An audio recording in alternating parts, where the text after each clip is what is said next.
Hare Krishna, Krishna Krishna.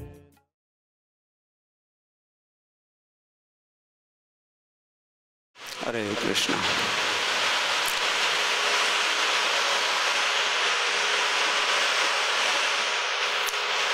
आप सभी, क्या है आपका परिचय?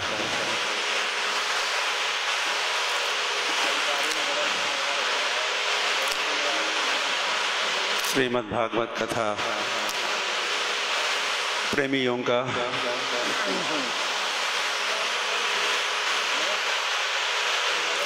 हरे कृष्ण भक्तों का और अन्यों का भी जो यहाँ उपस्थित है,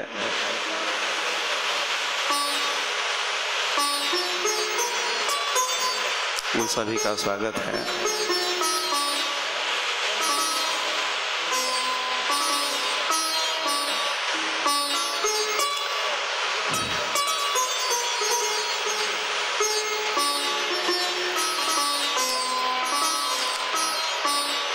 भागवत की कथाएं तो आप सुन ही रहे थे जब से ये पुरुषोत्तम मास प्रारंभ हो चुका है। प्रतिदिन भागवत कथा हो रही है। कभी जगन्नाथ कथा भी हुई, तो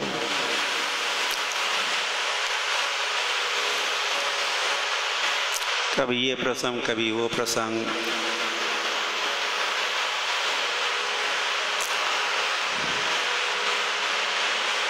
तो उसी कथा सत्र के अंतर्गत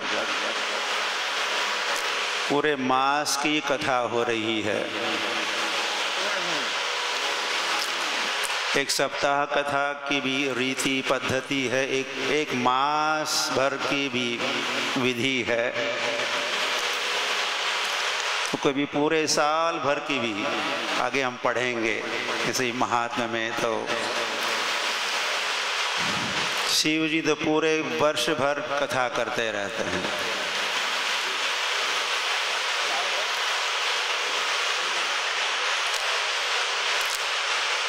उन्हीं कथाओं का ये महिमा गान महात्म्य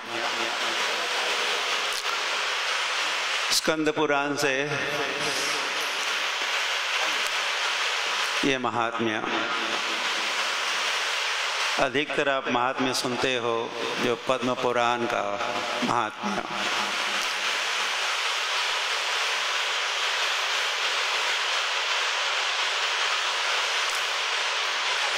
और इसकी विशेष मांग भी थी इस महात्म्य की जो स्कंद पुराण से है।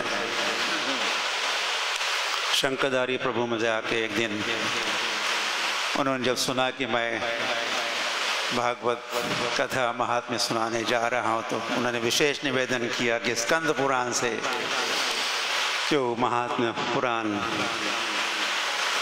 सुनाया है उसी महात्म्य को हम सुनाएंगे।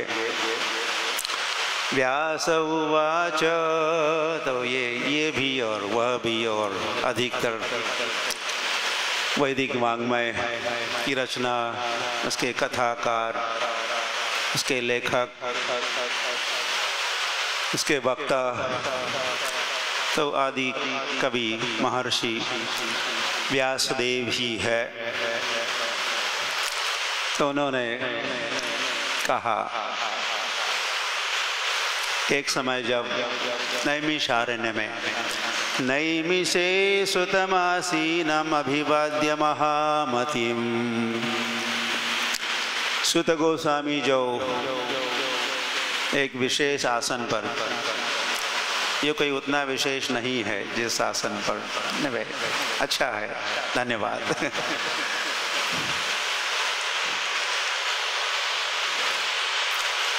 तो एक विशेष आसन पर आसीन जो सुत गोस्वामी थे, बैठे थे। महामतिम, आसन छोटा हो मोटा हो, लेकिन अधिक महत्वपूर्ण बात तो वे कैसे थे? महामती, उनकी मति महान, बड़े बुद्धिमान थे वे।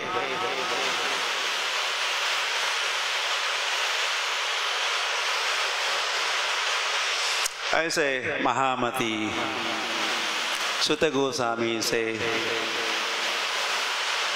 ऋषया अब्रुवन, ऋषियों ने कुछ विशेष निवेदन किया। और कैसे थे ये ऋषि?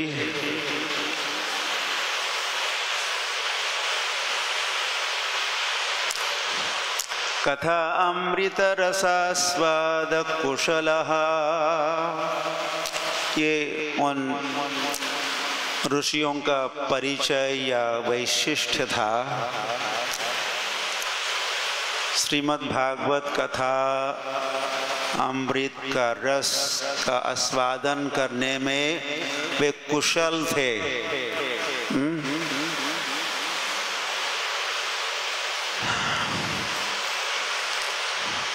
तो वे थे श्रोता, जैसे आप भी श्रोता हो, तो श्रोताओं को कैसे होना चाहिए ऐसा भी संकेत यहाँ मिल रहा है। श्रीमद् भागवत कथा अमृत के आस्वादन करने में जो कुशल है, एक्सपर्ट है,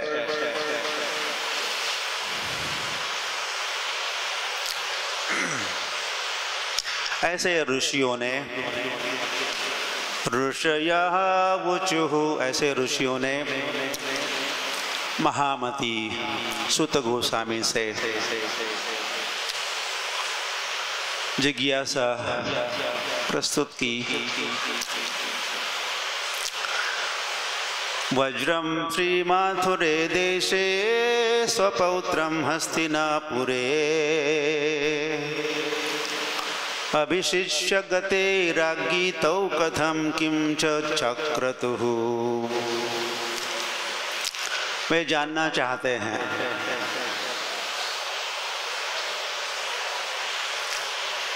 कि जब मथुरा में श्री माथुरे वज्रम अभिशिष्य, जब मथुरा में वज्र राजा बने, का राज्याभिषेक मथुरा में हुआ, वज्र या वज्रनाभ जी का,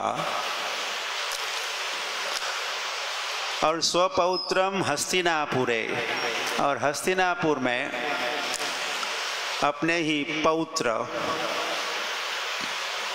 परीक्षित महाराज का अभिषेक हुआ। गते राज्ञी, और फिर आगे बढ़े युधिष्ठिर महाराज और उसे पांचों पांडव और द्रौपदी भी, जब उन्होंने प्रस्थान किया तो मतलब वे दो, एक तो राजा परीक्षित हस्तिनापुर में और वज्रनाभ मथुरा में, कथम किम च चक्रतुः, उन्होंने क्या किया, कैसे रहे, कैसे कारोबार संभाला अपने अपने राज्यों का, ये जिज्ञासा है बस। और एक बार बीच में मध्य में ये ऋषिगण कुछ जिज्ञासा करेंगे, नहीं तो वैसे इसी प्रश्न का उत्तर ही ये पूरा श्रीमद् भागवत महात्म्य है, उसका उत्तर।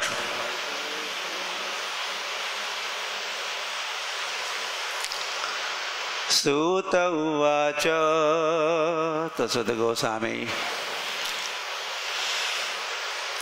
उत्तर में कहने लगे, नारायणं नमस्कृत्य नरं चैव नरोत्तमं देवीं सरस्वतीं व्यासं ततो जयमुदीरयेत्। इस प्रार्थना से आप परिचित हो। श्रीमद् भागवत कथा भी जब वे सुना रहे थे हम स्कंद में, उस कथा का प्रारंभ विश्वत गोस्वामी सी प्रार्थना के साथ करते हैं। नारायणम नमस्कृत्य, नमस्कार करके, किसको किसको नमस्कार करके? नारायणम नमस्कृत्य, नरम चैव नरोत्तम को भी नमस्कृत्य, नर नारायण को नमस्कार, देवीं सरस्वतीं नमस्कृत्य, और सरस्वती को नमस्कार, और व्यासम नमस्कृत्य, और श्रील व्यास देव को नमस्कार करके, ततः करके, जयम मुदीरयेत,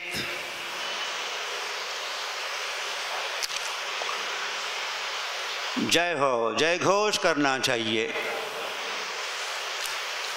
इन सभी को नमस्कार करके ततः जयम मुदीरयेत, ये इतिहास पुराणों की कथा का जय घोष करना चाहिए।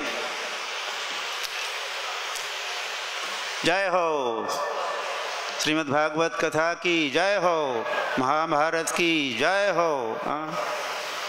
ये भी जयम मुदीरयेत हुआ, लेकिन पूरा का पूरा जो घोषणा है, वर्णन है, कथा है, उसका श्रवण कीर्तन करना ही वैसे पूरा जय, पूरा विजय हुआ।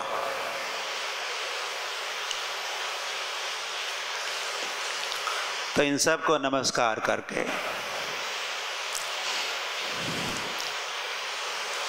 कृष्ण बलरामाय नमः, या श्री कृष्ण बलरामौ नमस्कृत्य,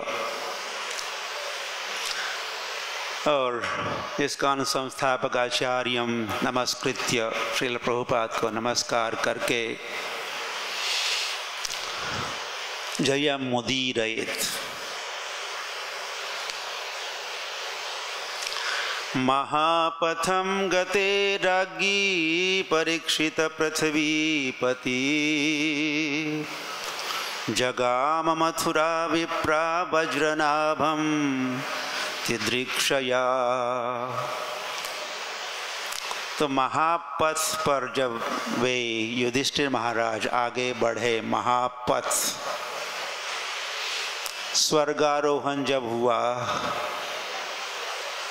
वो भी महापथ, और उससे भी आगे बढ़े, चढ़े, भगवान के धाम लौटे, उस मार्ग को महापथम कहा है। महापथम गते, जब युधिष्ठिर महाराज भगवत धाम लौटे, पृथ्वीपति ही, तब पृथ्वीपति परीक्षित महाराज को पृथ्वी के पति कहा। उनका, वे राजा नहीं थे, वे राजाओं के राजा थे, वे सम्राट थे। उनका साम्राज्य सारे पृथ्वी भर फैला हुआ था। पृथ्वीपति, ऐसे पृथ्वीपति जगाम मथुराम, मथुरा गए। कहाँ से? हस्तिनापुर से। पता है हस्तिनापुर कहाँ है?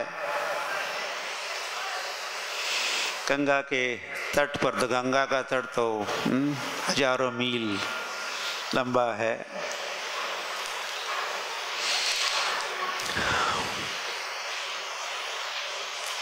हरिद्वार से दूर नहीं है, मेरठ से कुछ 20-25 किलोमीटर दूरी पर ही ये हस्तिनापुर, जमुना के तट पर। इस हस्तिनापुर के बाहर ही प्रथम भागवत कथा जहाँ हुई वो हस्तिनापुर। हस्तिनापुर वहाँ से मथुरा आए पृथ्वीपति, संभवतः वे इंद्रप्रस्थ होके आए होंगे। हाँ, रास्ते में इंद्रप्रस्थ, दिल्ली तो नहीं थी, या दिल्ली का नाम ही, नामो निशान ही, या नाम का निशान या कोई था ही नहीं। इंद्रप्रस्थ होकर आए होंगे, रास्ते में ही वाया इंद्रप्रस्थ मथुरा आए। वज्रनाभ दिदृक्षया, क्या उद्देश्य था? बस चलो वज्रनाभ को मिल के आते हैं, देखते हैं कैसा है, कैसा कुशल मंगल, कैसे संभाल रहे हैं, रहा है। वज्रनाभ मथुरा का राज। पृथ्व्यं पितृव्यमागतं ज्ञात्वा वज्रः प्रेम परिप्लुतः। और वज्रनाभ को पता चला कि राजा परीक्षित आ रहे हैं, वे अतिथि के रूप में आ रहे हैं। तो शायद कुछ पहले फ़ोन किया होगा, नहीं किया होगा, SMS भेजा होगा, नहीं भेजा होगा। अतिथि कभी भी आ सकते हैं, तो उनके आगमन का रास्ते में है, इसका पता चलते ही वज्रहा, एक तो पता चलते ही प्रेम परिप्लुतः, उनका हृदय प्रेम से भर आया। राजा परीक्षित का स्मरण मात्र से, और फिर वे मुझे मिलने आ रहे हैं, इस बात को वे जब सुने तो प्रेम से उनका हृदय भर आया, उमड़ आया। अभिगम्य अभिवाद्याथ निनाय निज मंदिरम। तो उनके स्वागत के लिए शहर के बाहर, मथुरा के बाहर वे गए। अभिगम्य, केवल गत्वा नहीं कहे, अभिगम्य से ये संकेत होता है कि केवल अपने महल के बाहर ही उनको मिलने या अगवानी करने नहीं गए, शहर के बाहर गए और वहाँ उनका स्वागत किया, अभिवाद्य, उनका अभिनंदन किया, उनको प्रणाम किया और आइए पधारिए, सुस्वागतम सुस्वागतम, मंत्रों के साथ भी। कुछ पुरोहित पंडित भी साथ में गए, उन्होंने मंत्रोच्चारण किया होगा। तो अपने महल में ले आए, निज मंदिरम कहा। अपने महल को उन्होंने मंदिर, जैसे हमें अपने घर को मंदिर बनाना होता है, हर घर एक मंदिर है, केवल दिल ही मंदिर नहीं, हर घर मंदिर हो। तो राजा परीक्षित ने अपना महल ही मंदिर बनाया था, तो कहा निनाय निज मंदिरम, अपने मंदिर की ओर, अपने महल की ओर उनको लेके आए। परिष्वज्य सतम वीरः कृष्णैकगत मानसः। तो वे परीक्षित, एक तो वीरः, वे वीर पुरुष,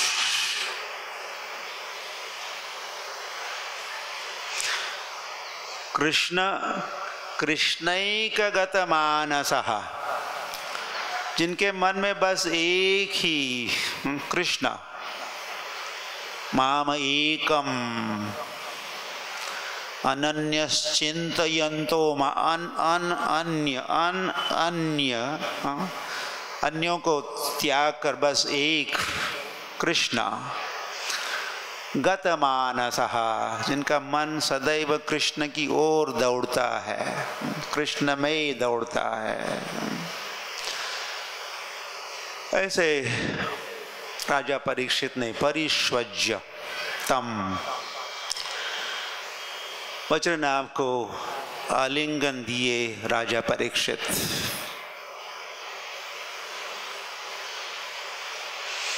हरि बोल।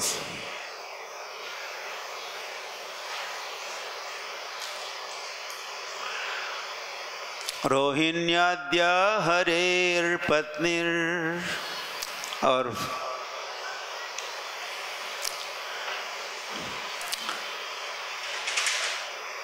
फिर भगवान की पत्नियों को मिलने के लिए महल का जो अंतःपुर कहते हैं, इनर चेम्बर्स, जब माताएं, महिलाएं, रानियां रहती थी, रोहिणी आदि कृष्ण पत्नियां।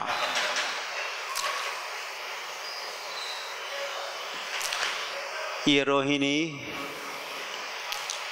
एक रोहिणी नक्षत्र भी है, और हमारी बलराम की मैया रोहिणी मैया की अभी रोहिणी है, लेकिन ये रोहिणी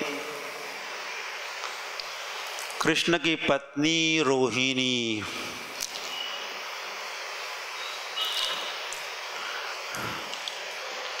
16,000 पत्नियों की ये कुछ प्रमुख प्रतिनिधित्व करने वाली रुक्मिणी, पत्नी रोहिणी, जिन 16,000 राजकुमारियों को मुक्त किया था भगवान ने, भगवान द्वारिका से प्राक ज्योतिषपुर गए, जहाँ भौमासुर या नरकासुर ने 16,000 राजपुत्रियों को बंदी बनाया था, और भगवान को संदेश भेजा इन राजपुत्रियों ने, अब हमें कौन स्वीकार करेगा प्रभु, आप ही हमारी रक्षा कीजिए, हमारा स्वीकार कीजिए। तो भगवान गए थे गरुड़ के पीठ पर बैठ के, और पीछे सत्यभामा को बिठा के भी। तो वहाँ जब पहुँचे तो मूर नाम के राक्षस, जो हुआ सिक्योरिटी इंचार्ज, इस नरकासुर के सिक्योरिटी रक्षा दल के मुखिया, तो उनका वध किए भगवान, तो मुरारी कहलाए। और फिर इन नरकासुर का भी वध किए, और 16,000 राजकुमारियों को मुक्त किए। तो उसमें से जो मुखिया थी, तो वो है रोहिणी। तो फिर भगवान ने उन सब को भेजा था द्वारका, और भगवान स्वयं गए थे स्वर्ग, और वहाँ से पारिजात वृक्ष लेके लौटे थे, और भी कोई उद्देश्य था, लेकिन साथ में पारिजात वृक्ष भी लेके आए। तो वो रोहिणी मथुरा में रहा करती थी 16,000 रानियों के साथ, और अब उनकी रखवाली कर रहे थे, देखभाल कर रहे थे ये वज्रनाभ, जो भगवान के प्रपौत्र है। आगे बताएंगे वे वहाँ कैसे पहुँचे। ताभि सम्मानितो, तो उन्होंने भी राजा परीक्षित का सम्मान किया है। विश्रांतः सुखमासीनो व्रजनाभ उवाचः, तो वह श्रांत श्रांत विश्रांत, इतना दूर का प्रवास करके आए थे तो थके होंगे, श्रांत होंगे, तो थोड़ा विश्राम कर लिए। और उसके उपरांत जब सुख से वे बैठे थे राजा परीक्षित, तो उन्होंने वज्रनाभ से कहा, तात हे प्रिय, त्वत्पितृभिः नूनमस्मत्पितृभिः पितामहा उदधृता भूरि दुख औघादहं च परिरक्षितः। तुम्हारे पिता और पिता के पिता और पिता के पिता श्री कृष्ण और उनके पुत्र और ये उनके पुत्र थे, प्रपौत्र थे वज्रनाभ। तो आपके पिता पिता के पिता उन्होंने हमारे पिता की, हमारे पितामहों की रक्षा की और मेरी भी रक्षा की। अहम च परिरक्षितः, स्मरण दिला, कैसे भूल सकते हैं। भगवान ने उनकी रक्षा की। राजा परीक्षित, आहा, अगर कृष्ण मेरी रक्षा नहीं करते तो फिर मेरा जन्म ही नहीं होता और फिर सम्राट बनना तो दूर, और हम मिलते कैसे मिलते तो थे नहीं, मिले भी नहीं होते। लेकिन ये सारा संभव हुआ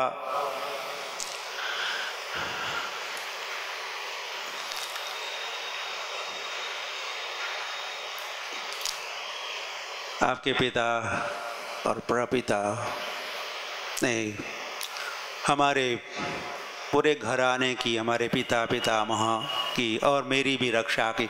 न पारयामि अहम्, और आपके परिवार के, आपके पिता पितामह ने जो हमारी सहायता की, हमारे परिवार की रक्षा की, हम सभी पर जो उपकार किया है, न पारयामि अहम्, तो उस उपकारों से, उस ऋण से हम मुक्त नहीं हो सकते, कठिन है।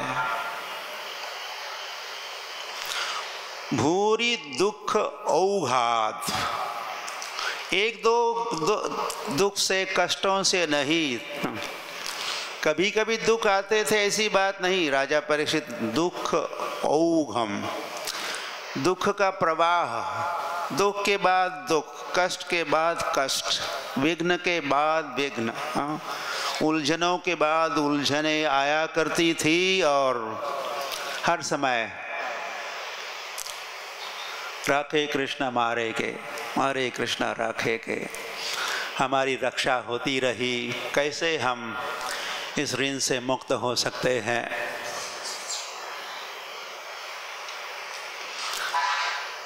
साधु, हे वज्रनाभ,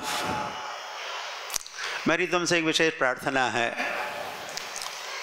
त्वामतः प्रार्थयामि, क्या प्रार्थना है? सुखम राज्ये अनुयुज्यताम, अपने राज के कारभार को सुख से संभालो, तुम सुखी रहो, आयुष्मान भव, सुखी भव, बढ़िया से सुख से अपने राज्य को संभालो। और आगे कहते हैं, कोश सैन्यादिजा चिंता, और चिंता छोड़ो। किसकी चिंता छोड़ो? कोश की, अपने खजाने की, अपने ट्रेजरी की ज़्यादा चिंता करने की आवश्यकता नहीं। चिंता मत करो, सैन्यादिजा और सैन्य और सेना और सैन्य को बढ़ाना और लड़ाई, ये सारी चिंता को तुम छोड़ो। मनागपि न कार्याते सुसेव्या किंतु मातरः। एक कार्य तुम करो, और वो क्या है?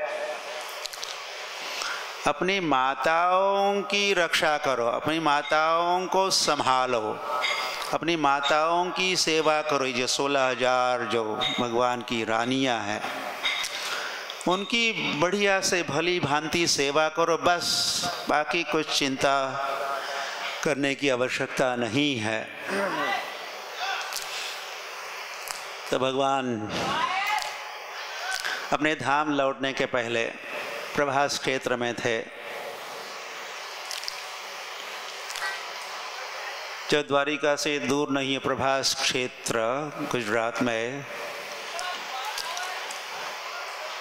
जमुना सरस्वती मैया की सरस्वती के तट पर भगवान बैठे थे। कैसे बैठे थे ये सब वर्णन, और के सौंदर्य का वर्णन। चतुर्भुज एक पीपल के पेड़ को अपनी पीठ लगा के, तो पीपल का पेड़ है ये संसार, और भगवान अब संसार से दूर जाएंगे तो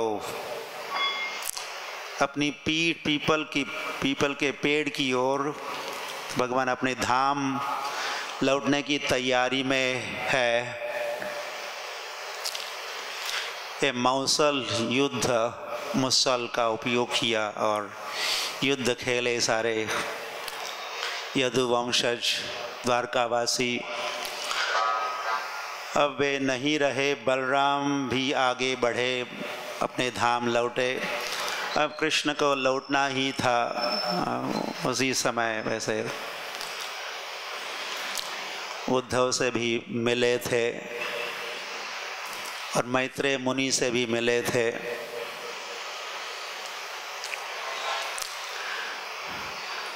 और उस समय उन्होंने दारुक को बुलाया और कहा कि जाओ जाओ जाओ, द्वारका लौटो। और द्वारका वासियों को, मेरी रानियों को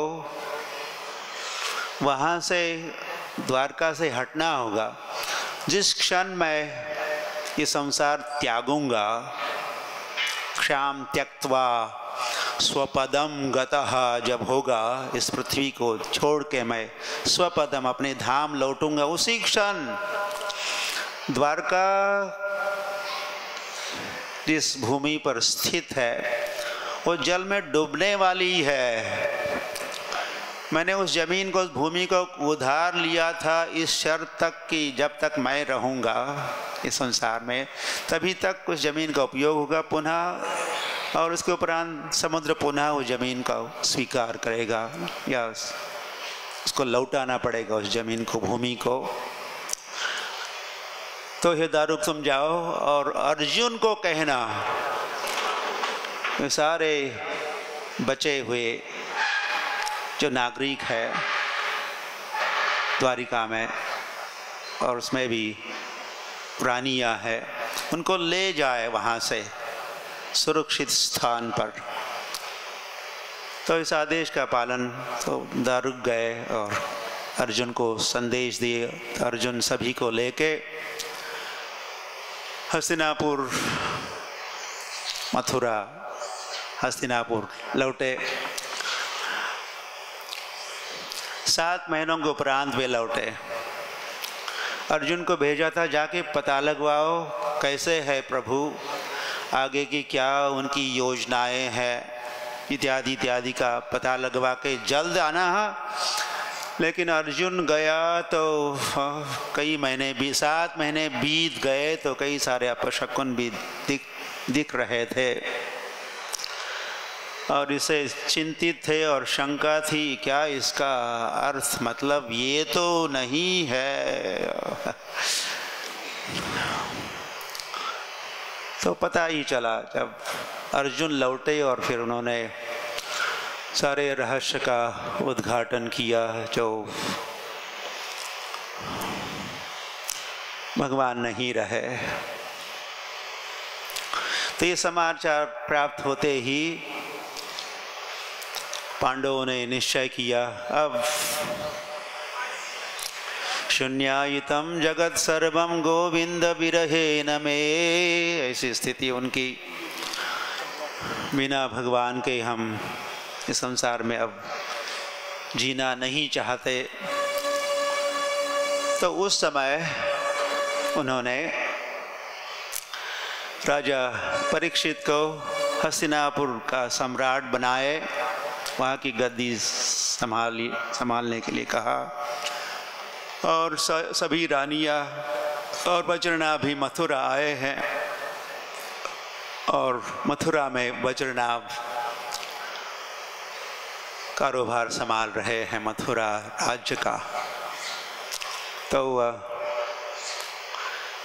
तो राजा परीक्षित जानते थे कि भगवान की विल, जिसको कहते हैं विल, लास्ट विल, इच्छा थी कि उनके जो शेष जो बचे हैं द्वारिका में उनकी रक्षा हो, रानियों की रक्षा हो, और जिम्मेदारी दी थी अर्जुन जी को, लेकिन अर्जुन भी नहीं रहे तो अब रक्षा करेंगे वज्रनाभ, मथुरा में रक्षा के लिए वही कर सकते हैं। तो सुसेव्या किंतु मातरः, अपनी माताओं की सेवा करना यही तुम्हारा मुख्य कार्य है। निवेद्य मयि कर्तव्यम सर्वाधि परिवर्जनम, तुमको कोई चिंता है, कोई समस्या है तो मुझे जरूर कहा करो, मैं संभालूंगा, मैं तुम्हारी सहायता करूंगा। श्रुत्वा एतत् परं प्रीतो वज्रस्तं प्रत्युवाच, तो जब वज्रनाभ सुने ये सब वचन राजा परीक्षित से तो प्रसन्न हुए, और वे स्वयं कहे, आपने जो भी कहा आपके लिए उचित ही है, हे पृथ्वी पति, हे राजा परीक्षित।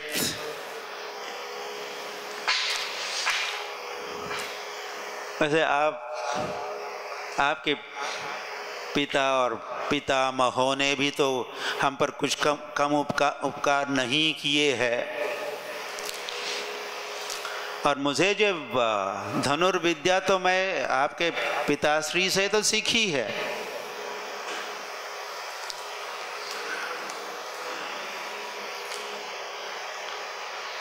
और जहाँ तक आपने कहा कि चिंता मत करो, चिंता, हाँ, मुझे वैसे कारोबार की, राज्य की, कोष की, सैन्य की कोई चिंता नहीं है, लेकिन एका परमा चिंता, लेकिन मुझे एक बात की विशेष चिंता बनी रहती है। तत्र किंचिद विचार्यताम, उस पर आप थोड़ा विचार कीजिए। ऐसा कह के फिर उन्होंने अपनी चिंता व्यक्त की है। माथुरे त्वभिषिक्तोऽपि स्थितोऽहं निर्जने वने, मुझे मथुरा का राजा तो बना दिया, अच्छा हुआ मैं राजा तो बना, लेकिन यहाँ कोई है नहीं, ये तो निर्जन वन जैसा ही मैं अनुभव कर रहा हूँ। बहुत सुना था वृंदावन मथुरा के संबंध में, यहाँ कितनी रौनक और यहाँ कितनी चहल पहल और कितने भक्त और कितने गाय और गोपियाँ और ये और वो सब कुछ हमने बहुत सुना था, लेकिन मैं जब से यहाँ पहुँचा हूँ और जब राजा जब से बना हूँ तो निर्जने वने, क्वगता वै प्रजा तत्र यत्र राज्यं प्ररोचते। और फिर मैं राजा तो हूँ लेकिन प्रजा कहाँ है? राजा का तो तभी आनंद आता है जब प्रजा हो, खूब प्रजा हो, बहुत लोग हो, जनता हो, और फिर लेन देन हो राजा और प्रजा का। लेकिन प्रजा है कहाँ? ये तो निर्जन वन ही है। ऐसा ही मैं अनुभव कर रहा हूँ और ये मेरा चिंता का कारण है। और वैसे ये चिंता वज्रनाभ की ही नहीं थी, ये चिंता ये सारे रानियों की भी थी। तो जब उन्होंने राजा परीक्षित ने कहा कि देखो देखो माताओं की खूब सेवा करना, हाँ मैं सेवा तो करना चाहता हूँ, लेकिन मुझे भी और उनको भी इस बात की चिंता तो है कि यहाँ है कोई है नहीं।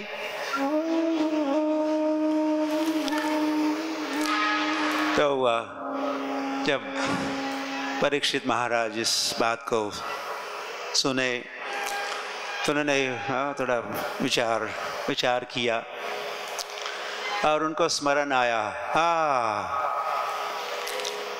ये उलझन है, इसके ऊपर सुलझन कोई उपाय एक व्यक्ति हमको बता सकते हैं, एक व्यक्ति की हम सलाह कर सकते हैं।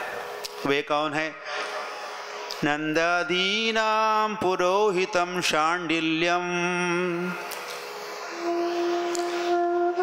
नंद महाराज और नंद परिवार, नंदादीनाम जो पुरोहित शांडिल्य ऋषि, क्यों न हम उनकी सलाह करें। गर्ग मुनि, गर्गाचार्य यदुओं के वे पुरोहित थे, तो नंदादीनाम पुरोहितः शांडिल्यः। तो शांडिल्य को आमंत्रित किए, बुलाने भेजे। वज्र संदेहनुत्तये, और उद्देश्य ये था कि राजा परीक्षित और इन रानियों को भी चिंता से मुक्त कैसे किया जाए।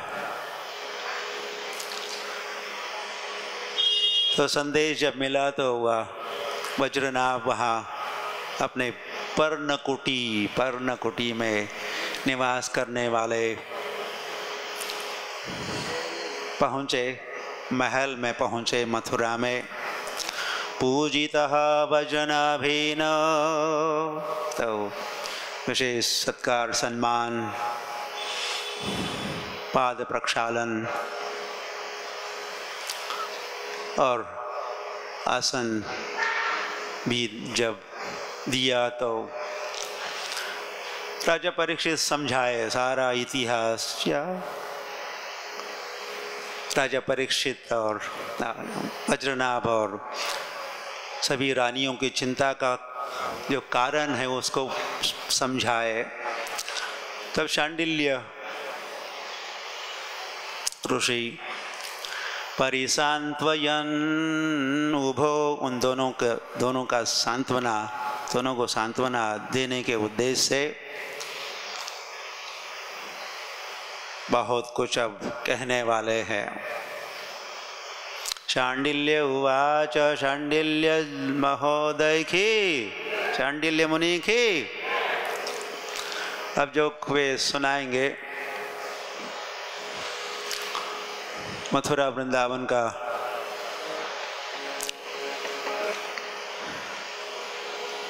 वर्णन सुनाएंगे। शृणुतम दत्तचित्तौ मयि रहस्यं व्रजभूमिजं। सुनो सुनो, और कैसे सुनो? दत्तचित्तौ, बड़े ध्यान से सुनो, एकाग्र चित्त होके सुनो। आप वैसे कर रहे हो ना?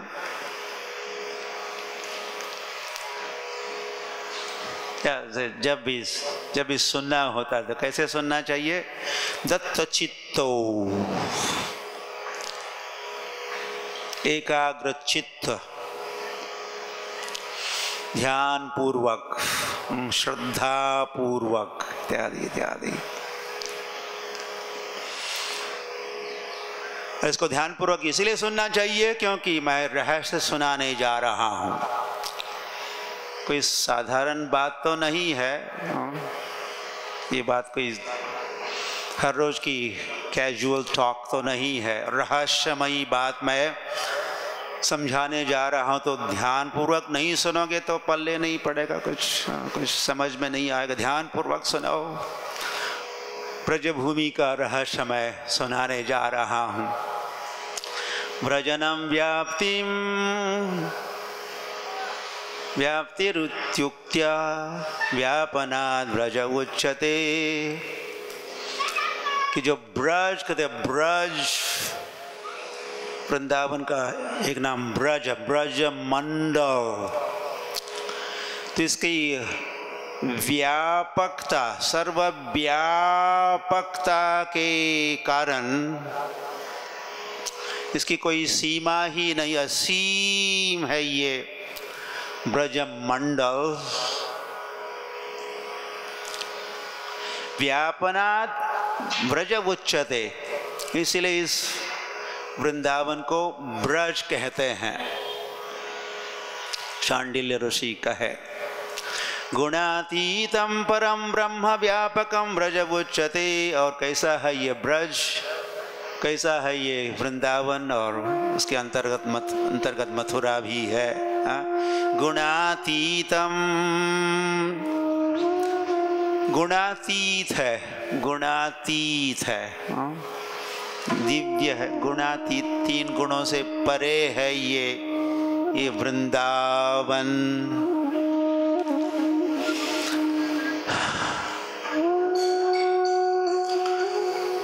परब्रह्म, भगवान से अभिन्न है ये धाम। भगवान जैसे परब्रह्म, तो ये धाम भी परब्रह्म है। सदानंदम परम ज्योतिर, और सदानंद, सर्वत्र आनंद ही आनंद इस धाम में। मुक्तानां पदमव्ययम, और मुक्तों के लिए, मुक्त वहाँ पहुँचते हैं, परम पदम अव्ययम, पदवी को प्राप्त करते हैं, भगवान के धाम लौटते हैं। मुक्त, जो भक्त जो मुक्त है वे ऐसे धाम लौटते हैं, पहुँचते हैं। तस्मिन्नन्दात्मजः कृष्णः सदानंद नंदांग विग्रह। तस्मिन्, तो ऐसे वृंदावन में, ऐसे ब्रज में, नंदात्मजः कृष्ण, कृष्ण जो कौन है? नंद आत्मज, आत्मज, उनसे उत्पन्न आत्मा, आत्मज, नंद महाराज से उत्पन्न जन्मे कृष्ण। सदानंद, और विग्रह, रूप वाले हैं, रूप है उनका, विग्रह सच्चिदानंद घन। सदानंद, सदानंद विग्रह, आनंद विग्रह। भगवान कैसे है? आनंद विग्रह, आनंद की खान है, रस की खान है, रसो वैसः, रसो वैसः, वे रस के ही बने हैं, रस के विग्रह, रस की अखिल रसामृत विग्रह, सिंधु है वे। आनंद ही आनंद। नंद के घर क्या हुआ? कहते भगवान जन्मे तो कहाँ जा रहे हो? जिनको पता नहीं था, कई लोग भाग रहे, दौड़ रहे हैं, गोकुल की ओर दौड़ रहे थे। सारे ब्रज भर के हर गांव के लोग गोकुल जा रहे थे, तो कई जा भी नहीं रहे थे, अभी अभी जगे थे, तो उनको पता नहीं था क्या हुआ है, कहाँ जाना है, क्या ये लोग कहाँ जा रहे हैं। तो जो जाने वाले थे वो कहते, आप नहीं जानते हो नंद के घर क्या हुआ? नंद के घर आनंद भयो, नंद के घर, नंद के घर, नंद के घर, नंद के घर, नंद के घर में भयो, भयो ब्रज भाषा, अच्छी भाषा है। नंद के घर में भयो हुए, कौन हुए? आनंद भयो। नंद भवन में आनंद हुए, कृष्ण हुए नहीं कह रहे थे। नंद के घर में क्या हुआ? आनंद हुआ, मतलब ही कृष्णानंद हुआ। आनंद के जो कारण है, आनंद के कारण कृष्ण है, वे कृष्णानंद हुए या सच्चिदानंद हुए हैं, जन्मे हैं गोकुल में। हम जा रहे वहां पर। नंद के घर आनंद भयो, तो सदानंद, सदानंदांग विग्रह। ऐसे तो ऐसे श्री कृष्ण जिस वृंदावन धाम की जय, जिस वृंदावन में रहते हैं, नंदात्मजः कृष्ण। एक तो भगवान वहाँ भी रहते हैं, गोलोक में रहते, गोलोक एव निवसति, लेकिन वहाँ जन्म नहीं लेते। जन्म लेने के लिए उनको गोकुल में आना पड़ता है, गोकुल में आके जन्म लेते हैं। ये गोकुल वृंदावन का ये वैशिष्ट्य है। कुछ लीलाएं वहाँ नहीं होती, केवल यहीं पर होती है।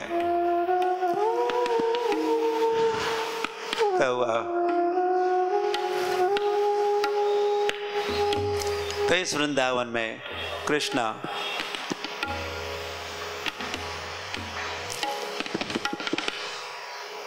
नंदात्मजः कृष्ण जन्म लेते हैं, प्रकट होते हैं। और कैसे है श्री कृष्ण? आत्मा रामस्य अप्तकामः। और कृष्ण आत्मा राम है। कैसे है कृष्ण? कहो कैसे है कृष्ण? आत्मा राम है, आत्मा राम है। आत्मा में उनको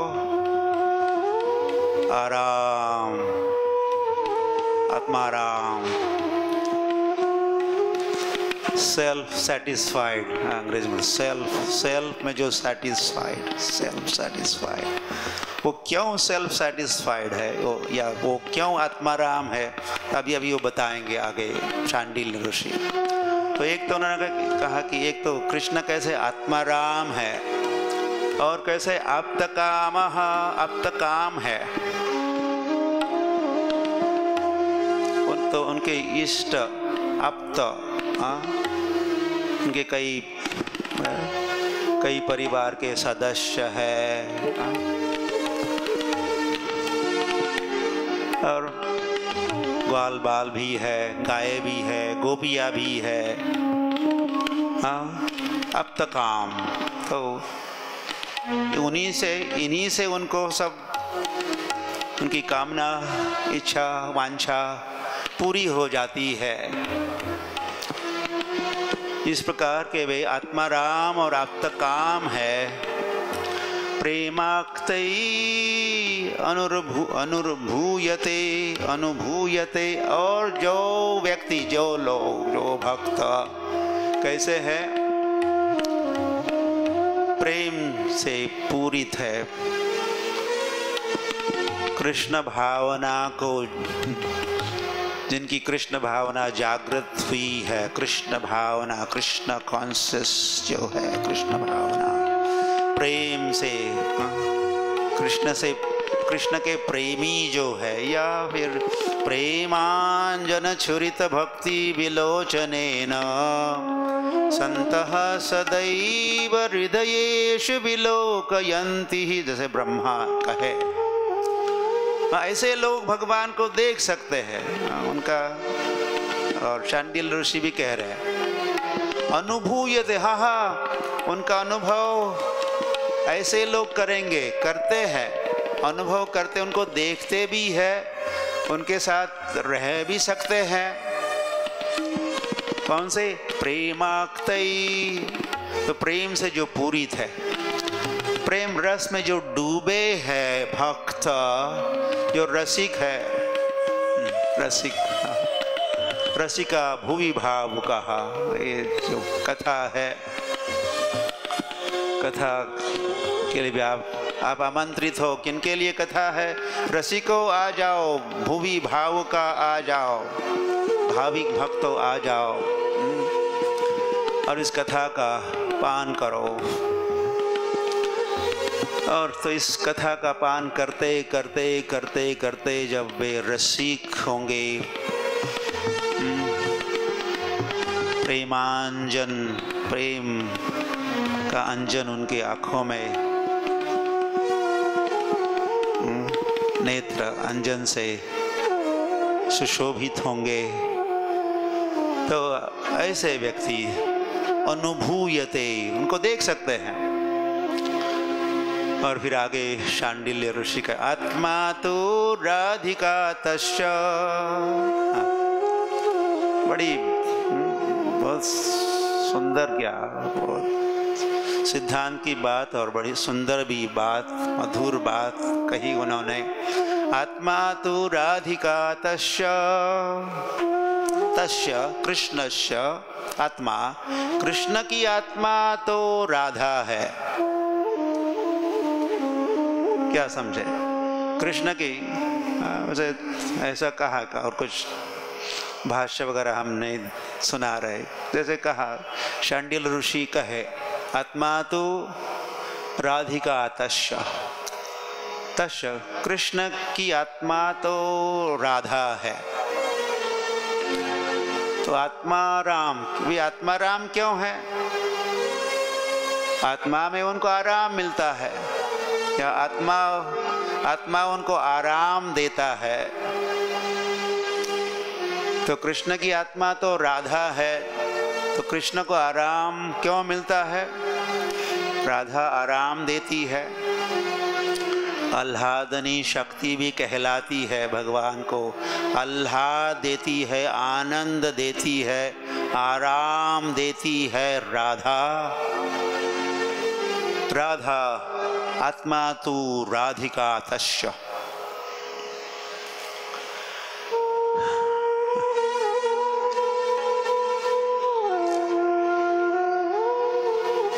एकात्मनावपि, एकात्मना, राधा और कृष्ण दो नहीं है, एक ही आत्मा है। ऐसे चैतन्य चरितामृत में वर्णन आता है प्रारंभ में ही। फिर क्या हुआ? देह भेदौ गतौ तौ, फिर देह भेदौ, एक ही आत्मा, राधा और कृष्ण एक ही आत्मा है, लेकिन फिर दो हो गए। एक थे, दो हो गए, राधा और कृष्ण हो गए। और फिर पुनः चैतन्य महाप्रभु के रूप में वे दो के ऐक्यम च अपतम तद्वयम, एक थे, एक के दो हुए, फिर दो के पुनः एक हो गए श्री कृष्ण चैतन्य महाप्रभु के। राधा भाव द्युति सुवलितम नौमी कृष्ण स्वरूपम, और वो स्वरूप है श्री कृष्ण चैतन्य महाप्रभु का,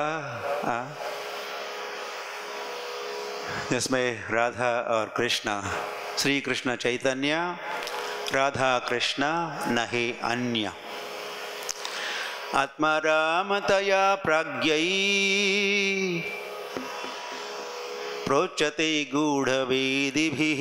तो ये श्री कृष्ण का जो आत्मा रामत्व है, आत्मा रामत्व, आत्मा राम होना, आत्मा रामता जो श्री कृष्ण की है। तो जो वेदता है, विद्वान है,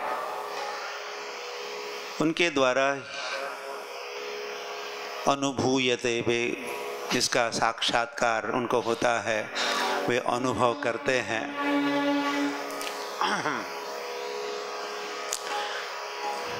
रहस्यम त्विदम एतस्य प्रकृतिः परमुच्यते।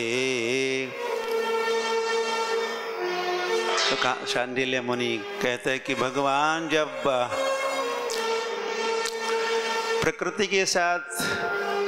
के साथ खेलते हैं,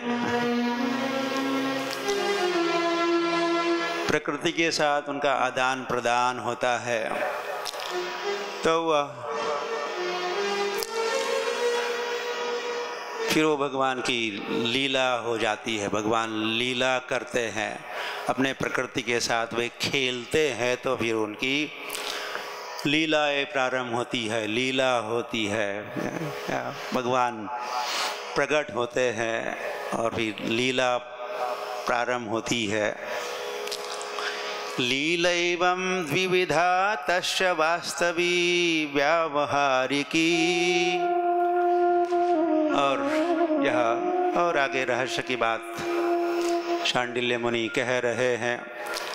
भगवान के लीला के दो प्रकार बता रहे हैं। भगवान की लीला दो प्रकार की होती है। एक प्रकार को वास्तवी कह, वास्तवी, और दूसरी है व्यावहारिकी। ये वैसे नाम से हम, ये नाम नए होंगे, लेकिन ये प्रकार तो नए नहीं है। हम लोग अन्य स्थानों पर पढ़ते सुनते हैं। भगवान की प्रकट लीला और अप्रकट लीला, ये दो प्रकार, लीला के दो प्रकार, प्रकट लीला, अप्रकट लीला। भगवान जब प्रकट होते हैं या तो उतरते हैं, अवतरती, भगवान उतरते हैं, या पर्दे के पीछे से फिर बाहर आते हैं, लीला का प्रदर्शन करते हैं। तो वो जो लीला है फिर प्रकट लीला, प्रकट लीला से भगवान श्री राम की प्रकट लीला 10,000 वर्षों तक चलती रही। राम की लीला 10,000, कितने? 10,000 मतलब 10,000 और 10 शतानी 10 शतानी मतलब 1,000, 10,000 और 1,000, 11,000 वर्षों तक श्री राम की प्रकट लीला। और श्री कृष्ण की लीला 125 वर्षों तक श्री कृष्ण की प्रकट लीला। श्री कृष्ण चैतन्य महाप्रभु की लीला 48 वर्षों तक प्रकट लीला। तो ये प्रकट लीला और फिर अप्रकट लीला। राम का जन्म हुआ, कृष्ण का जन्म हुआ, कृष्ण चंद्र जन्मे, रामचंद्र जन्मे, चैतन्य चंद्र जन्मे, उस जन्म के पहले की लीला। और फिर 11,000 वर्ष राम संसार में प्रकट लीला का दर्शन के उसके उपरांत, कृष्ण 125 वर्षों के उपरांत और चैतन्य महाप्रभु 48 वर्षों के उपरांत। तो पहले और बाद में उपरांत वाली जो लीला वो अप्रकट लीला। तो इस प्रकार ये प्रकट लीला, अप्रकट लीला या नित्य लीला और भी नाम है, नित्य लीला और फिर नैमित्तिक लीला या कोई प्रासंगिक लीला, या अंग्रेजी में कहते इटर्नल और ओकेजनल, या ओकेजनल, कोई कारण बनता है। यदा यदा हि धर्मस्य ग्लानिर्भवति भारत तदात्मानं सृजामि अहं, मैं आता हूँ। यदा धर्म की ग्लानि होती है तब मैं प्रकट होता हूँ, बाहर आता हूँ या उतरता हूँ, दोनों भी बातें हैं। गोलोक से भगवान उतरे या फिर यही लीला तो चली रही थी, नित्य लीला पर्दे के पीछे, तो उसी को उस पर्दे के सामने आ गए भगवान, जन्म लिए और लीला प्रारंभ किए। तो ये दो लीला के दो प्रकार, वास्तविक और व्यावहारिकी। वास्तवी स्वसंवेद्या जीवानां व्यावहारिकी। तो जो वास्तविक लीला या नित्य लीला या अप्रगट लीला जो है, ये इसको तो जानते हैं भगवान के जो नित्य परिकर है, पार्षद है, वे उस लीला को जानते हैं। और अन्य जीवों को भगवान के उस लीला का दर्शन या अनुभव होता है। ये प्रकट लीला का दर्शन अन्यों को भी होता है, अन्य जीवों को भी होता है।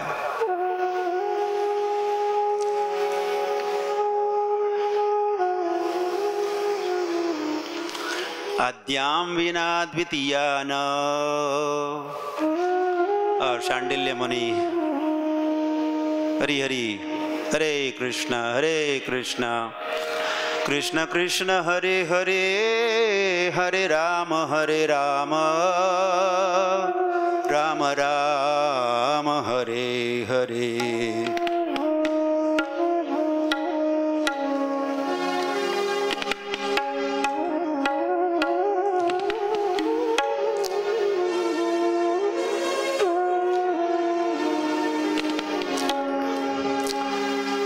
शांडिल्य मुनि कह रहे कि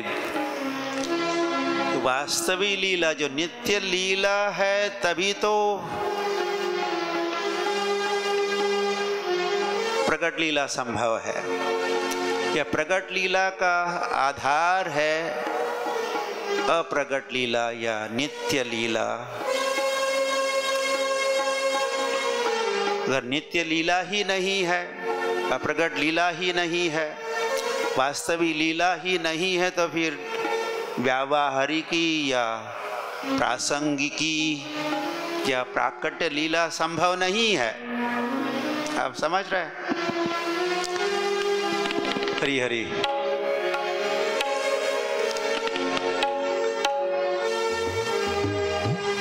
ऐसा रहस्य और कहीं पढ़ने सुनने नहीं मिला था, जैसे यहाँ शांडिल्य ऋषि समझा रहे इस विषय वस्तु को। और फिर आगे वे कहे, युवयोर गोचरम तु तल्लीला व्यावहारिकी। और तुम जिस लीला के हे राजा परीक्षित, तुम और वज्रनाभ तुम, और ये जो 16,000 रानियां हैं, ये सारी रानियां, ये सारे वास्तविक लीला के तुम अंग हो। इसके कारण ही आपको जो दूसरी जो लीला, जो नित्य लीला है, अप्रकट लीला है,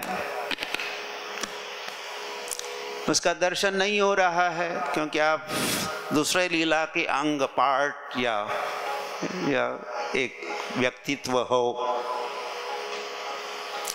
तो राजा वज्रनाभ ने जो कहा, मुझे चिंता है, मुझे इस बात की चिंता है, ये सारा निर्जन वन, यहाँ कोई है नहीं, कोई दिखाई नहीं पड़ रहा है, कहाँ गए सब।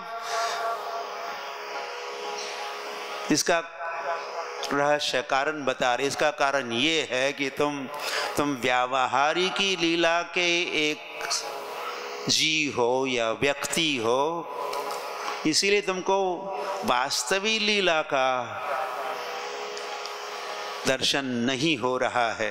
लेकिन या वास्तविक लीला हो रही है, अप्रकट लीला हो रही है, नित्य लीला अब भी हो रही है। या भक्त ही भक्त है, रौनक ही रौनक है यहाँ तो। अष्टकालीय लीला संपन्न हो रही है यहाँ, गोचारण लीला संपन्न हो रही है, रास क्रीड़ा संपन्न हो रही है, माखन चोरी हो रही है, सब सब हो रहा है, सब हो रहा है यहाँ। लेकिन वो नित्य लीला में, वास्तविक लीला में ये सब संपन्न हो रहा है, लेकिन तुम दूसरे लीला के अंग हो, इसीलिए तुम दर्शन नहीं कर पा रहे हो। अत्रैव ब्रजभूमि सा यत्र तत्त्वं सुगोपितम् भासते प्रेम पूर्णानां कदाचिदपि सर्वतः। तो कहे अत्रैव, यही तो, यही पर तो है ब्रजभूमि। सा ब्रजभूमि अत्रैव, वो ब्रजभूमि तो यही है। सुगोपितम, लेकिन वो गुप्त है, सभी देख नहीं पाते। लेकिन केवल देख नहीं पाते इसलिए है नहीं, ऐसी बात नहीं है। भासते प्रेम पूर्णानां कदाचिदपि सर्वतः। तो प्रेम पूर्णानां या प्रेमांजन छुरितानां, प्रेमांजन, ऐसे भक्त आज भी अद्यैव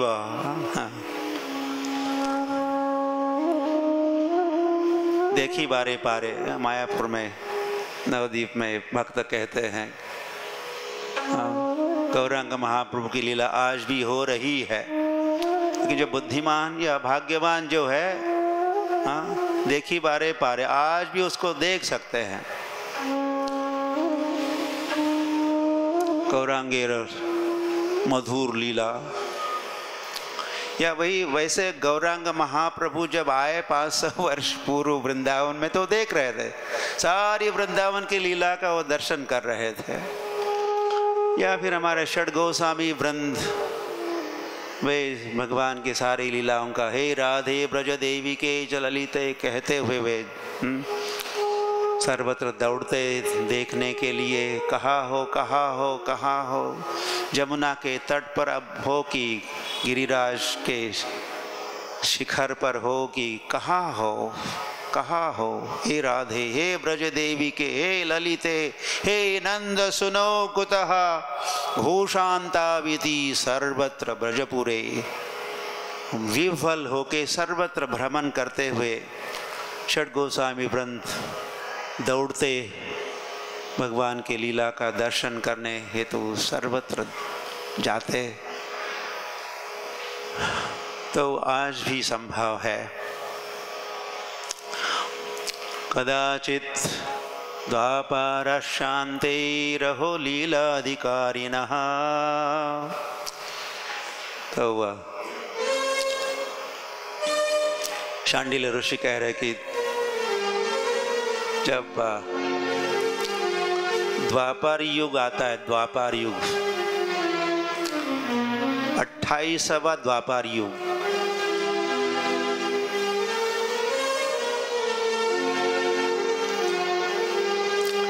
तो उसके अंत में भगवान प्रकट होते हैं।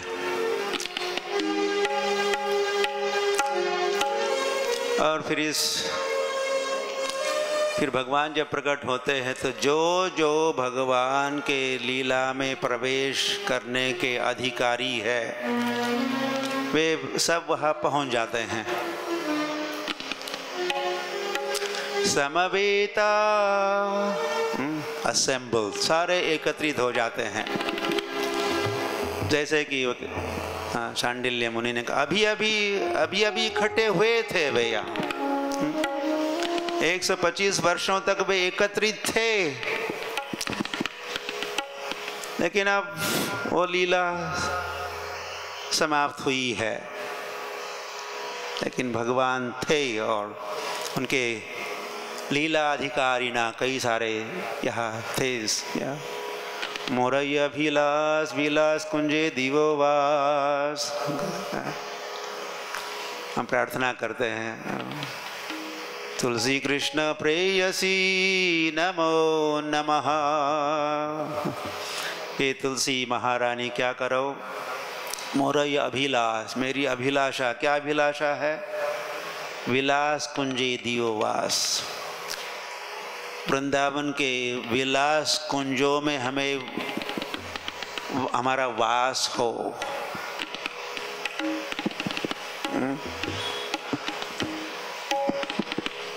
तो वह ऐसी प्रार्थना जब वृंदा देवी की जब सुनती है, ऐ निवेदन धर, मेरा निवेदन है, सेवा अधिकार दिए कर निज दासी, और मुझे भी अधिकारी बना दो।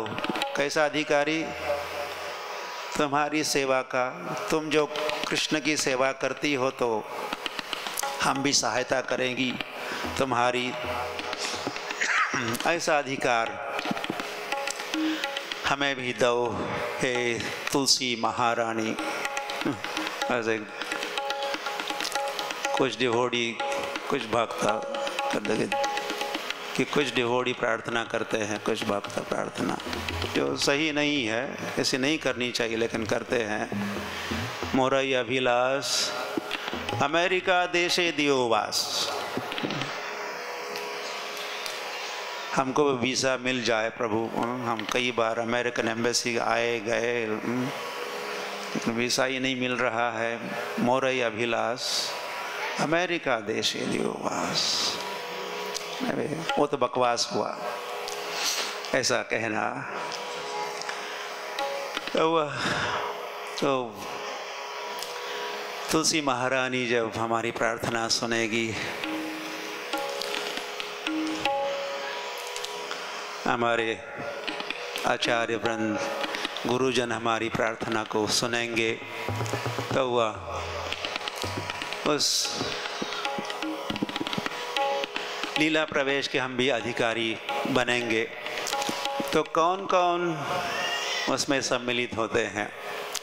स्वे सहावतरेत स्वेषु समावेशार्थ ईप्सितः तदा देवादयो अपि अन्ये अवतरन्ति समन्ततः। तीन प्रकार के भक्त व्यक्तित्व भगवान की लीला में प्रवेश करते हैं। भगवान की जब लीला होती है, एक है कौन?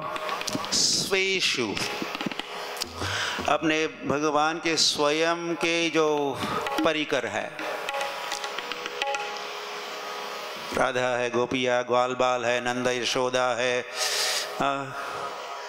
कृष्ण जहाँ भी जाते हैं वे सब वहाँ पहुँच जाते हैं। तो वो एक पार्टी वो हो गए। दूसरे है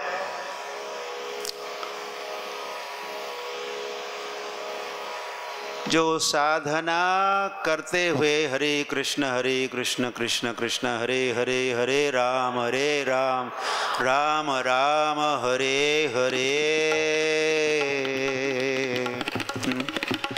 मंत्र सिद्धि कहते हैं। जब मंत्र की सिद्धि मतलब क्या? कृष्ण प्राप्ति, भगवत धाम प्रवेश। तो साधना से जो सिद्ध हो जाते, साधन सिद्ध, तो साधन सिद्ध मतलब अब वे भगवान के धाम में लीला में प्रवेश करने के अधिकारी हो चुके हैं।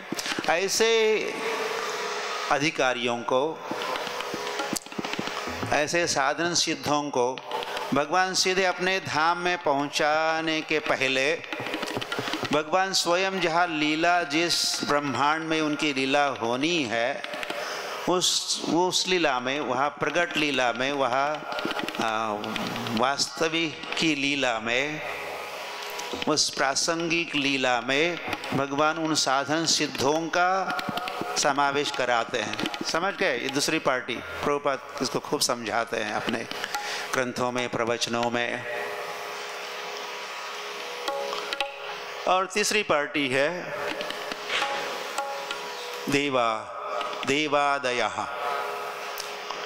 देवतागण भी भगवान की लीला में उनका भी प्रवेश समावेश। जब पृथ्वी रोती हुई क्रंदन करती हुई जाती है देवताओं के पास, पाही माम त्राही माम, रक्षा करो, तो सारे देवता समझ जाते कि नहीं ये हमारे बस का रोग नहीं है, हम संभाल नहीं सकते, तो सभी जाते हैं। ब्रह्मा उन सभी को क्षीर सागर के तट पर ले जाते हैं। तो फिर ब्रह्मा जब निवेदन करते हैं प्रभु को, धर्मस्य ग्लानिर्भवति, धर्मस्य ग्लानि हुई है प्रभु, धर्मस्य ग्लानि हुई है, विनाशाय च दुष्कृताम, दुष्टों का संहार करने का समय आ चुका है प्रभु, परित्राणाय साधूनाम, भक्तों की रक्षा होनी चाहिए प्रभु। ऐसा जब निवेदन, ये पृथ्वी देखो क्रंदन कर रही है, आपके समक्ष है, तो उस समय प्रभु हाँ समझ गया और मैं प्रकट होऊंगा। लेकिन हे देवतागण, आप भी यदुकुल में जन्म ले लो, आप आगे बढ़ो, मैं आ ही रहा हूँ, जस्ट नाउ कमिंग, आप आगे बढ़ो, आप यदुकुल में जन्म ले लो, मेरी लीला में आप योगदान देना होगा आपको। तो इस प्रकार देवता भी भगवान के लीला में प्रवेश करते हैं। तो ये तीन प्रकार के भक्त व्यक्तित्व भगवान के लीला में उनका समावेश होता है। सर्वेषां वांछितं कृत्वा, हरि हरि पानी है क्या? सर्वेषां वांछितं कृत्वा हरिरंतर्हितो अभवत्। तो इन सभी या तीनों प्रकार के भक्तों की वांछा इच्छा पूरी करने के उपरांत भगवान पुनः जब अंतर्धान होते हैं, राम अंतर्धान हुए 11,000 वर्षों के उपरांत,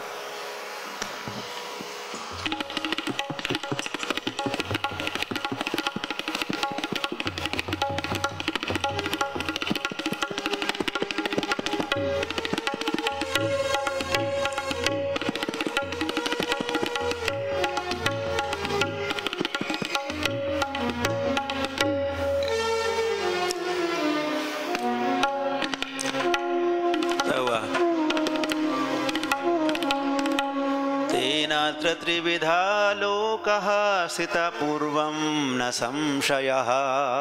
तो इसमें कोई संशय नहीं रखना चाहिए कि ये तीन प्रकार के त्रिविधा लोकः स्थितः भगवान के लीला में थे। इस पर संशय नहीं रखना चाहिए, नहीं करना चाहिए। तो अब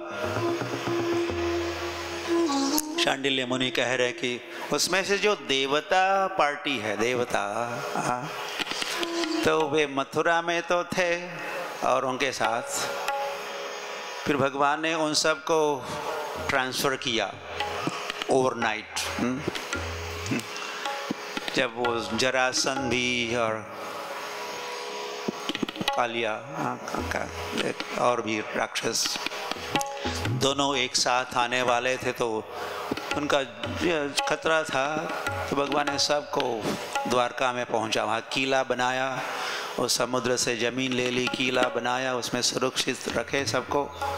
और कृष्ण बलराम लौटे और जरासंध के साथ फिर लड़ते रहे 17 सालों तक। फिर 18 वर्ष उन्होंने लड़ाई नहीं की। सारा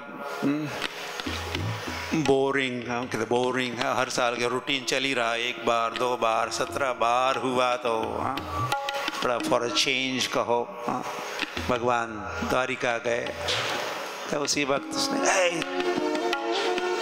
डरपोक कहीं का, रन छोड़ रन छोड़ रन छोड़, जरासंध ने रन छोड़, यहाँ तो रन छोड़ कहा, रन छोड़ डरपोक कहीं का। लेकिन जब वे द्वारिका में पहुंचे तो वहाँ तो स्वागत हुआ, रणछोड़ राय की सुस्वागतम रणछोड़, सुस्वागतम रणछोड़। अच्छा हुआ आपने रन छोड़ा, अगर नहीं छोड़ते तो फिर आप वही के वही रहते, हम यही द्वारका में मरते अकेले आपके बिना। तो अच्छा हुआ आप रन छोड़े। तो यहाँ शांडिल्य मुनि कह रहे कि वो देवतागण यहाँ थे, फिर द्वारिका गए और उनके साथ तो मौसल युद्ध में एक दूसरों से युद्ध खेलते हुए मुसल के साथ बड़ा घनघोर युद्ध होता रहा। सारे यदुवंशियों ने एक दूसरों को भी मार डाला और देवता भी उनकी मृत्यु हुई और सीधे उनको स्वर्ग पहुंचाए और अपने अपने पदवी को पुनः प्राप्त कराए देवता। तो देवता इस प्रकार, तो 3 में से देवता पुनः स्वर्ग लोक लौटे। अब 2 पार्टी बच गई। तो वे आगे समझाते हैं, एक तो भगवान के पार्षद परिकर नित्य भक्त है और दूसरे जो साधना सिद्ध थे, साधना सिद्ध जप करते हुए और क्या क्या सब सेवा करते हुए, प्रचार कार्य करते हुए, जारे दाखो तारे कहो, कृष्ण उपदेश करते हुए और डिस्ट्रीब्यूट बुक्स ग्रंथों का वितरण करते हुए और क्या क्या सभी साधना है, सेवा है, जीवन भर किए। फिर अंते नारायण स्मृति ही, अंत में नारायण का स्मरण भी किया। इतना तो करना स्वामी जब प्राण तन से निकले, जीवन में प्रार्थना करते रहे प्रभु इतना तो करना जब प्राण तन से निकले। गोविंद नाम लेके तब प्राण तन से निकले।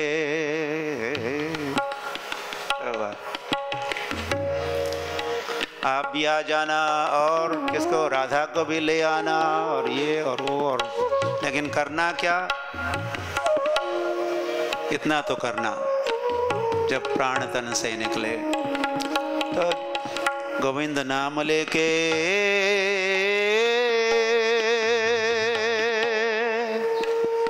तब प्राण तन से निकले।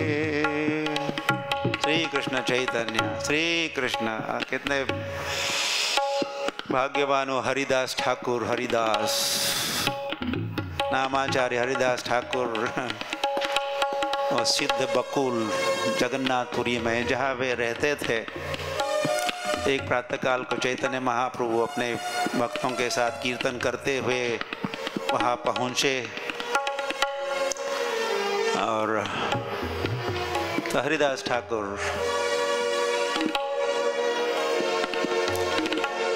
उन्हें चैतन्य महाप्रभु के चरण उनके हाथ में थे। हरिदास ठाकुर के हाथ में थे चैतन्य महाप्रभु के चरण चिन्ह और आँखों से देख रहे थे वो मुखमंडल, चैतन्य चंद्र का मुखमंडल। और फिर मुख से कहे वे श्री कृष्ण चैतन्य। दिस इज, ये परफेक्शन है, ये जीवन की सिद्धि है। इतना तो करना स्वामी। तो ये जो पार्टी है, ये जो साधन सिद्ध जो भक्त है, ये साधन सिद्धों को अपने जो अंतरंग या नित्य मुक्त भक्त जो है उनके साथ उनको मिला देते हैं। दोनों एक ही हो गए, अब कोई भेद नहीं रहा। समझ गए? तो तीन थे देवता, तो जहाँ से आए थे वही फाइनली अंततो गत्वा लौट गए, बच गए दो। तो इन तो साथ में रह के साथ में भगवान की लीला में, भगवान के साथ रह के भगवान की लीला में योगदान करते करते करते करते फिर वे अंतरंग भक्तों के साथ ही हो गए। उनके खंधे को खंधा मिलाते हुए फिर उनका भी सेवा और मिलजुल के रहना। तो इस प्रकार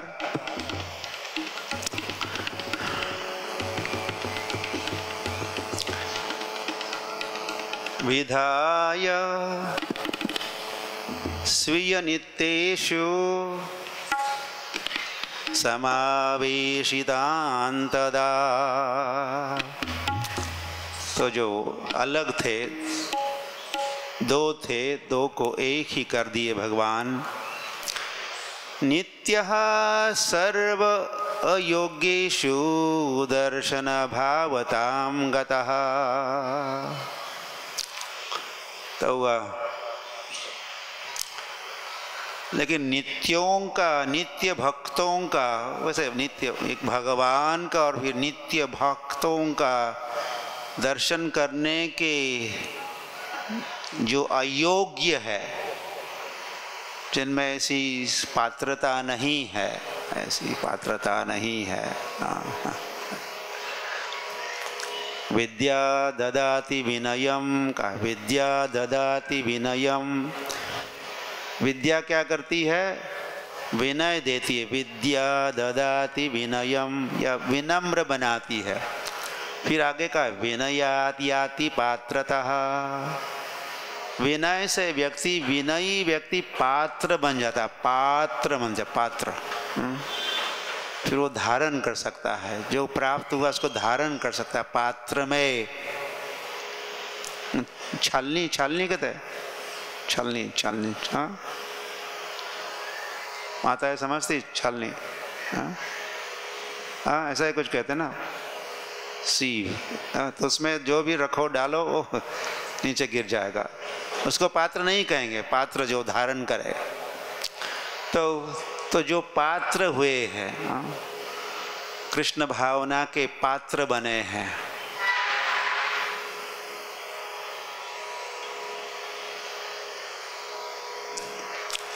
तो जो अयोग्य है, जिनके पास योग्यता नहीं, जो पात्र नहीं, वे उनको दर्शन नहीं होगा भगवान के नित्य लीला का और नित्य पार्षदों का। तस्मान्नते कार्या वज्रनाभमदाज्ञया मत तस्मात् चिंता न का। इसीलिए पुनः कहते, आप लोग जो देख नहीं पा रहे हो अब, एक तो आप वास्तविक लीला के अभी अंग हो, वो तो ना वास्तविक लीला और या वास्तविक। तो चिंता करने की आवश्यकता नहीं है। मैं एक उपाय बताता हूँ ताकि तुमको दर्शन होगा भगवान की जो नित्य लीला है और नित्य परिकर भी है, जिनके दर्शन नहीं होने के कारण तुमको सुना सा लग रहा है, या तो कोई है नहीं, निर्जन वन ही है, बस कुछ ही लोग हैं, हम हैं, ये रानियाँ और कुछ लोग, सब कहाँ गए? तो तुम देख पाओगे, गए आए कहीं नहीं, यही है।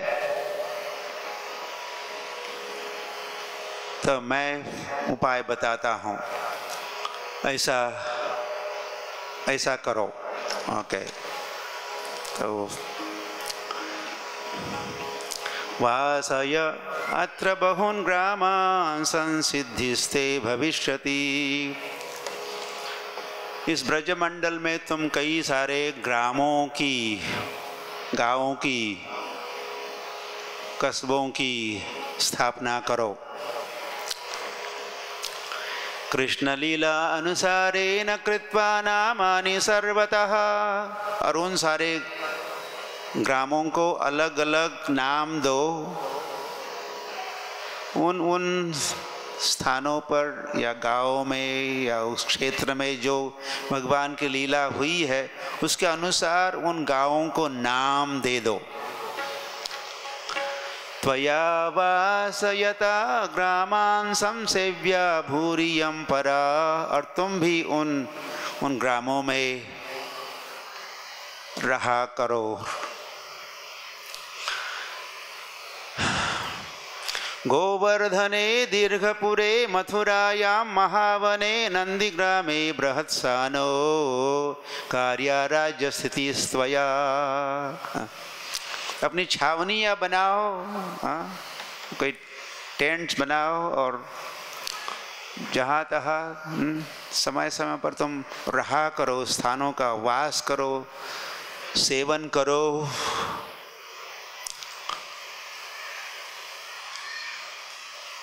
नदी अद्री द्रोणी कुंडान कुंजान संसेवस्तव, तो कुंडों में खूब स्नान करो, गोवर्धन के तलहटी में रहो।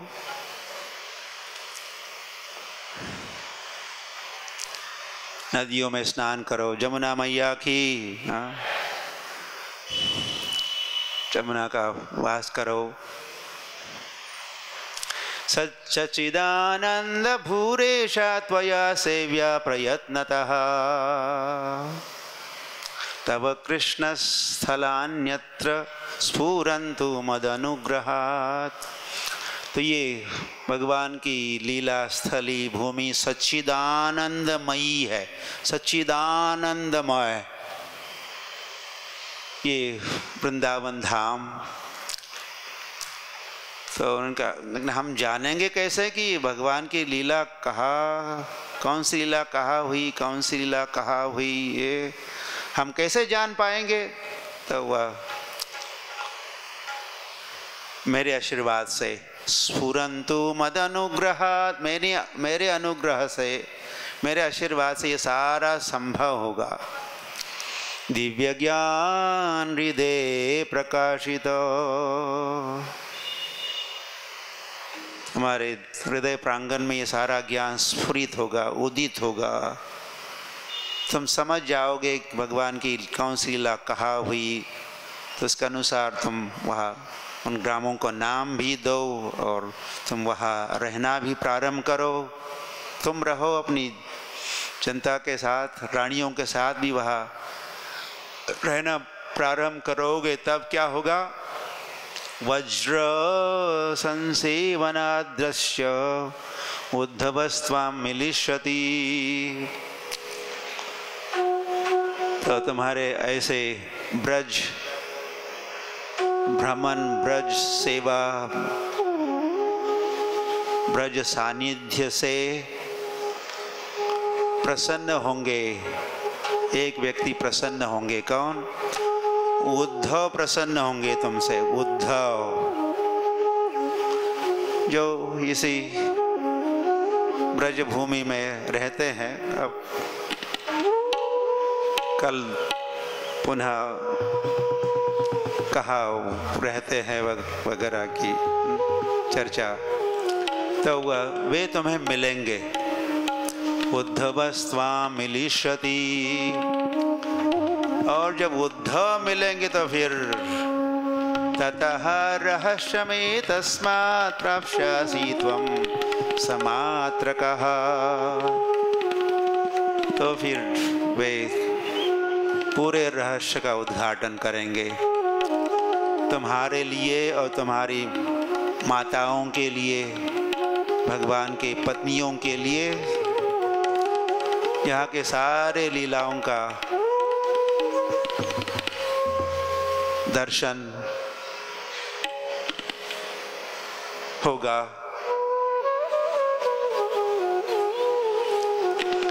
एवं उक्त्वा तु शाण्डिल्यो गतः कृष्णम् अनुस्मरन्। तो इतना समझा बुझा के सलाह दे के शाण्डिल्य मुनि कृष्णम अनुस्मरन्, कृष्ण का स्मरण करते हुए अपने आश्रम की ओर प्रस्थान किए। विष्णुरातोऽथ व्रजस्य परां प्रीतिम् अवापतुः।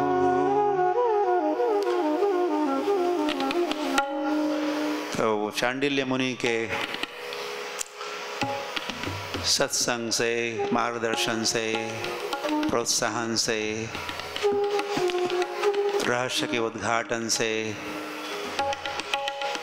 ब्रजमंडल के व्याख्या और वर्णन से, विष्णु रात मतलब परीक्षित, जिस परीक्षित के रक्षक स्वयं विष्णु कृष्ण, इसलिए विष्णु रात और वज्रना बड़े ही प्रसन्न हुए।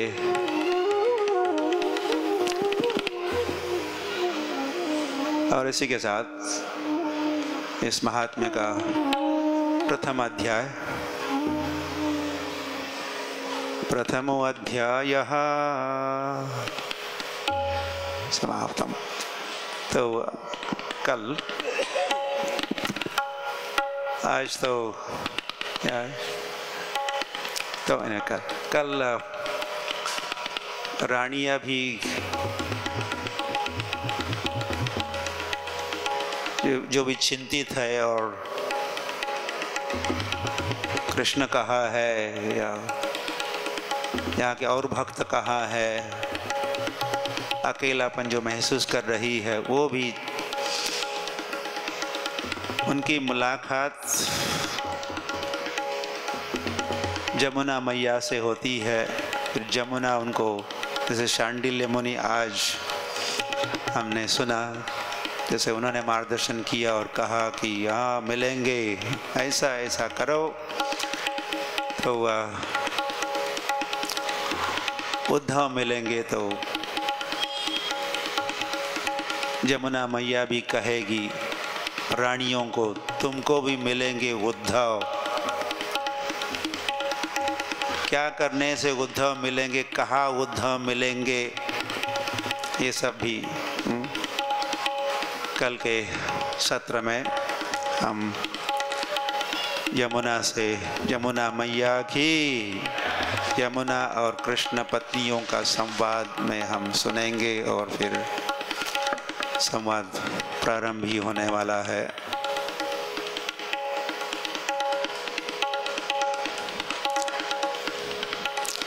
राय गौर प्रेमानंदे हरि हरि बोल।